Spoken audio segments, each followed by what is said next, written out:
Hi, and thanks for checking out how to upgrade your home energy source from propane or electric to natural gas from SourceGas.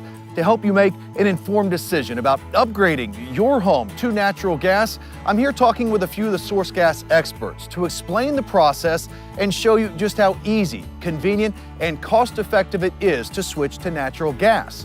But first, let's talk about some of the key reasons why upgrading to natural gas is such a great choice.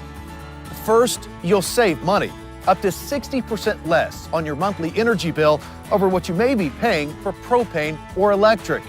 In many cases, people just like you are saving hundreds of dollars a month. That's because natural gas costs less and is more efficient, meaning you'll use less and spend less. Secondly, realtors often suggest that by upgrading your home to natural gas today could significantly increase the value of the home tomorrow. And natural gas homes are easier to sell, and they also tend to sell at higher prices. It's safer and more convenient than propane, none of those ugly tanks to fill. And natural gas is more reliable than propane or electric. Plus, it's all American.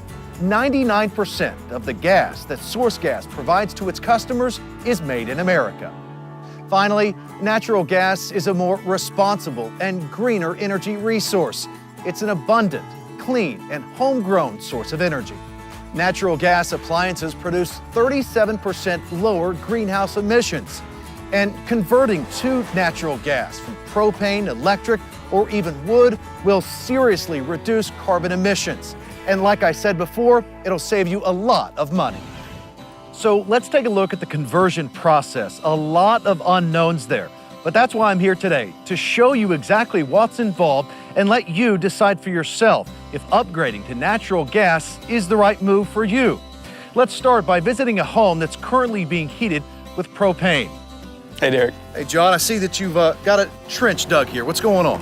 Well, the first thing we have to do when upgrading a home to natural gas is to actually get the house connected to the main gas line.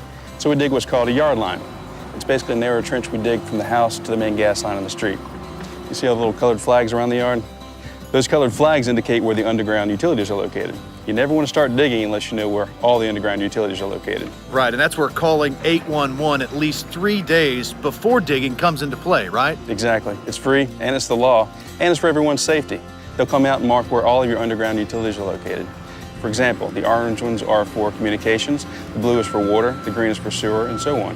That way we don't run into any problems when we start digging. And remember, if you have a sprinkler system or a snow melt for your driveway or an electric fence for your dog, 811 or One Call cannot come out and mark those. So you need to mark those yourself. Those are yours and not public utility lines. Then we lay in the yard line with some locate wire and some caution tape. Because we use non-conductive plastic pipe, we install the plastic pipe along with the locate wire so that anytime in the future, for whatever reason, we can locate that gas line. And then we lay the caution tape on top so that the excavator can be warned that there's gas line below. The new pipe and fittings are pressure tested to ensure a gas-tight system. Then the main gas line is tapped through a special fitting, and gas enters through a newly installed line. And then we fill in the trench. And the yard line is installed underground because mainly it keeps our service safe and reliable. Electric lines can go down in a big storm. And propane tanks, well, they can just run out and look awful sitting in your yard. Because our gas lines are protected from the elements and gas flows constantly from one main source, natural gas is always there for you. Well, that's good to know, especially with some of the ice storms that we do get around here. Now, I noticed you had to pull out a couple of bushes from the home here. Yeah, but after we lay the yard line back, we always do our best to restore the yard to its previous condition. Sometimes we even take pictures before we start just to make sure we get it right. So all this hard work. It's pretty much invisible, but that's how we know we did a good job. Now, what if the main gas line isn't so easy to get to? What if it runs underneath the street?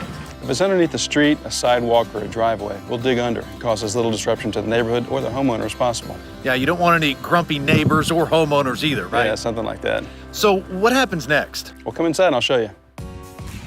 Okay, so what's going on here? Well, because this house was hooked up for propane, it already has the pipes we need for natural gas. All we need to do now is make sure they're the correct size and that they're up to code. Once we do a pressure check and we confirm that the pipes are up to code, we can move on to the next phase. Blake here is actually converting the existing furnace from propane to natural gas.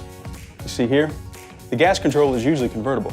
It simply requires a regulator spring change, pressure check, and an orifice change. What a great kitchen. You know, I bet that most folks don't even realize they can keep their appliances when they convert from propane to natural gas. Yeah, in many cases it can be done. There are exceptions. That's why we recommend speaking with your source gas rep. Sometimes it's more convenient and cost-effective to simply change out an appliance. Just depends on the situation. Anyway, once the water heater is done and good to go, we do our pressure test and make sure there's no leaks. You know, I've always preferred natural gas heat. You don't have to worry about it running out. There's no contracts, and you don't have to worry about a propane company's delivery schedule. It's a lot more convenient. And a lot cheaper. Yeah, and who doesn't like saving money, right? Right. So what's next? Next, they're installing the meter outside. And they're doing that right now? Yep. I'm gonna go check it out. All right, take care. Hey, Ken. So I'm told you're the guy to see about a natural gas meter. You bet. This is the meter that we install. It goes right out here. Once the meter's connected, we run a set of pressure checks. When we're absolutely sure that there are 0 leaks, we hook it up to the gas line. We're ready for our final test run. Now, working with these pipes, is that something the homeowner can do themselves? Well, we wouldn't recommend it. This is a critical step, and it's subject to local building codes. Bringing in a professional plumber and/or a specially trained source gas technician is definitely the way to go. This is an important step. You want to use an experienced crew. So that's it. No messy construction zones or no major disruptions to your service. It sounds like converting from propane to natural gas may only take a day or two. But you mentioned that converting a home that's electric, that's a little bit different. Yes, we're converting an electric home just down the block. This stage of the conversion process is the same, whether propane or electric. The difference is what happens on the inside. All right, well, I'm gonna go check that out now. All right. Hey, Paul. Hi, how are you? Good. I see you're installing a gas water heater. Tell me about that. Sure. In electric homes, one of the first things that many people change out is their water heater. They're easy to install, and since natural gas hot water heaters provide 50% more hot water than a comparable electric unit, there's plenty of hot water to go around. Plus, natural gas water heaters save you money. They're more efficient and they recover a lot faster than electric ones, so no more cold showers. That's right. But what's next? Depending on the homeowner, some people will install a natural gas furnace, appliances, or even a fireplace next. It just depends on what they want. So how does it work converting an electrically heated home to natural gas? Well, there are a lot of variables. As you know, in a propane or natural gas home, the furnace heats the air that's pushed through air ducts, and that keeps the house warm. Many electric homes don't have the ductwork that's needed to disperse the heated air throughout the house. Right. A lot of electrically heated homes use baseboards, so it's a totally different process. Correct. And there are several different alternatives for dealing with that if needed. Ducts can be installed by going through places like crawl spaces and attics. But if they have an electric heat pump and the ducts are already in place, it can be a really easy conversion too. All right, let's go check that out. All right. So now we're in the living room. Paul, tell me a little bit about this natural gas fireplace. Some of our customers have us install a gas fireplace in a central location in their home. Fireplaces like this one are really efficient. They look great and they generate a lot of heat. Plus, there are many different styles and ways to vent them. So just talk to your rep to see which options are best for you. Oh, and the best part is a lot of these don't require any electricity to work. So if the power goes out, you can still stay warm with your natural gas fireplace. That's great. Now, this room is pretty big. Can this fireplace handle it? You bet. This fireplace has an automatic fan installed. That allows it to heat up to a 1,000 square foot room comfortably. Now, that sounds cozy, and who doesn't like a warm fire on a chilly night? Right. But on average, how long does the installation process usually take? If a customer decides to have ductwork installed for a central furnace, that could take several days. But if they go the fireplace route, that usually takes just about a day. So it sounds like it's really up to the individual homeowner to make that choice on what's best for them and their family, right? Yep, we can lay out what their options are and you can choose what works best for you. And the great thing is, while this is going on, new natural gas appliances, they can be installed at the very same time. Right.